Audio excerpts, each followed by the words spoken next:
Ed Blakely has served in different capacities under a succession of presidential administrations, has guided government policy on urban planning, and is a widely cited academic. My name is Sean Bruton, and each week Ed and I have a chat about what's the latest news out of the United States, talking everything politics, planning and policy, from sea to shining sea. Find us on iTunes, Whooshka, Facebook and Twitter at US of Ed. President Donald Trump has been abroad this week visiting the Asia region. Ed, first off, any takeaways from the trip? Well, I think he's been relatively cautious, actually, reading from his teleprompter most of the time.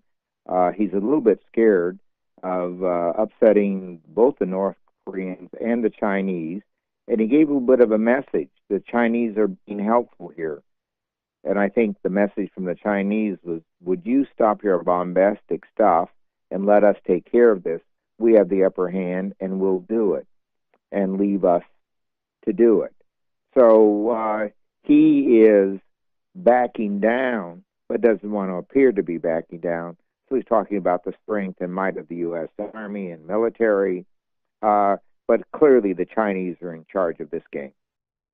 Now, China, as you know and I know, and it would seem President Trump definitely knows, China has been gaining on the United States considerably as a world leader. When Barack Obama was president, he attempted a pivot to Asia to help strengthen ties, but Trump, he's been a lot more adversarial. The Trans-Pacific Partnership comes to mind. At the same time, we know Trump is fairly easy to influence, or can be fairly easy to influence at times. Would you foresee any pivots of Trump's own coming out of this visit? No, I think his rhetoric when he gets back home is that he's made some deals. A lot of aircraft were sold to the Chinese and the Japanese. A lot of business was done. But the structural trade deficit won't change. But he'll make out like it has. And, of course, there'll be more Japanese cars sold in the United States, which are made in the United States, and he'll take credit for those jobs created. But there's really no difference from his rhetoric and what's going on currently. Moving on to the big political news out of the States this week. Of course, it's been the off-year election night 2017. This, of course, not midterms yet, but still quite a few political positions up for grabs. Big results for Democrats. Some are saying it's due to backlash against Trump. What's your take? Well, my take is this is a backlash against racism, guns, and violence that were represented in Virginia. The candidate wasn't strong, but the message was clear. If you want more of this, vote for this kind of candidate, because Trump is really fanning the flames of racism. And sensible people are saying enough is enough. Unfortunately, some people have died in tragedies like Las Vegas, but people are recognizing this as being an offshoot of Trumpism. Speaking of the race there in Virginia, many are saying the Republican candidate for governor, Ed Gillespie, was trying to have it both ways, going with Trump policies without much mention of the man himself. And Trump claimed the loss was down to Gillespie not embracing him enough. Any lessons, do you think, for Republicans who are facing re-election in 2018? Look, a Republican who embraces Trump in a state that Trump still has a big margin, if you're in the Deep South, makes sense. But if this is a close race, it makes no sense at all, because Trump is a lightning rod, and people want to feel safe. They want to feel secure. Their jobs are not really in jeopardy. What is in jeopardy is the American way of life. So I think Trump is bad news for the middle of the nation, and that's where these elections will be won and lost. And on the other side of that, the Democratic candidate, he got his fair share of criticism as well. It would seem Democrats are still struggling with their core messaging in a lot of ways. They can't just sort of carry being the anti-Trump party into midterms.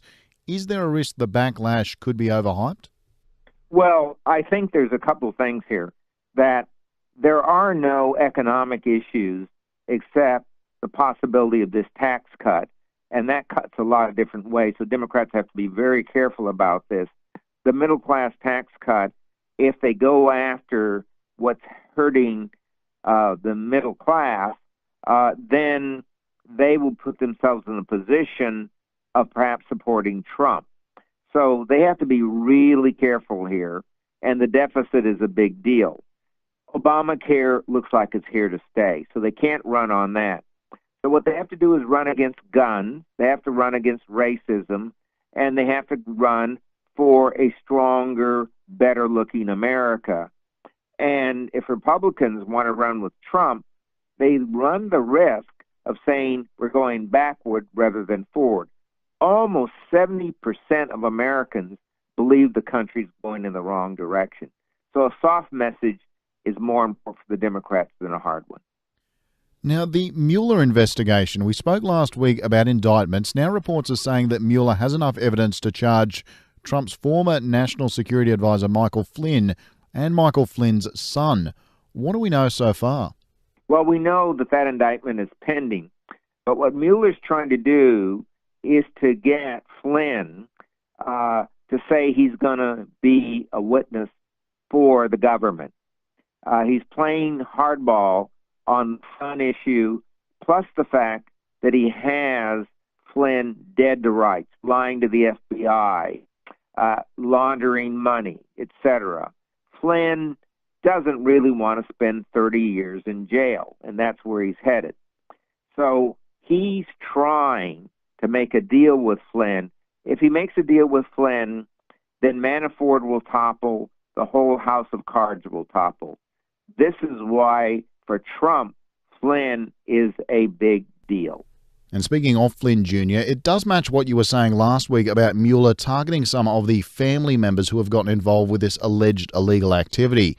One thing to maybe not take a deal for yourself, but if wives or children are involved, you might have to think about it a little bit harder. You sure do. But think, his son is in his 30s.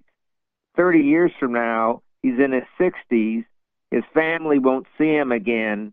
Are you going to tell your son that you're going to spend your life in prison for me? I don't think any father could do that, but I've been surprised in the past. I think Flynn's going to make a deal. Now, I don't want to make light of this. You have mentioned, though, a couple of times the word guns in terms of Democratic policies. We've seen another week, another mass shooting, incredibly tragic circumstances, and this was the highest body count for a mass shooting that took place in a church. As an Australian, that sentence is insane, a specific category for shootings in churches. But in America, with the current situation we're looking at, it does seem, well, totally believable. The frustration following this and the Vegas shooting, they've been almost palpable amongst gun control advocates. I don't know if anything can change under the current makeup of the houses, but could this become a bigger and bigger political issue going forward? Yeah, and I think the Democrats are going to play this is we are not controlling guns. We are just bringing back the rules and regulations that were there before. While the Brady law was in effect, there were Columbine occurred in that, and as soon as that was lifted, we had Sandy Hook. So almost within a week after these sanctions for these automatic weapons were lifted, Sandy Hook occurred. So there's a very clear evidence that you don't have to take away guns, but you have to take away these mass killing weapons. So the Democrats can say, look, we're all for the farmer who wants to hunt. If you want to have a gun in your house, fair enough. But let's not let anybody kill a bunch of people. That is a very strong message. I think it's winnable. The Republicans will be caught with their pants down. And just finally, Ed, it has been a year on since Trump won in his surprise election victory. No one but his core supporters would argue it's been anything but a really chaotic sort of year. Any final thoughts on that? Any final thoughts on Trump's, not quite first year in the presidency, but first year since he was elected? Well, he's just now being called president. It's taken us 9 or 10 months to call him President Trump because he has not acted like a president. I think his presidency is over. The question is how much longer he hangs on. And I would anticipate a resignation. in the not-too-distant future. And I'll be back next week to talk the latest on American news and politics. Subscribe on iTunes and Whooshka to stay up to date, and show us some love on Facebook and Twitter at US of Ed.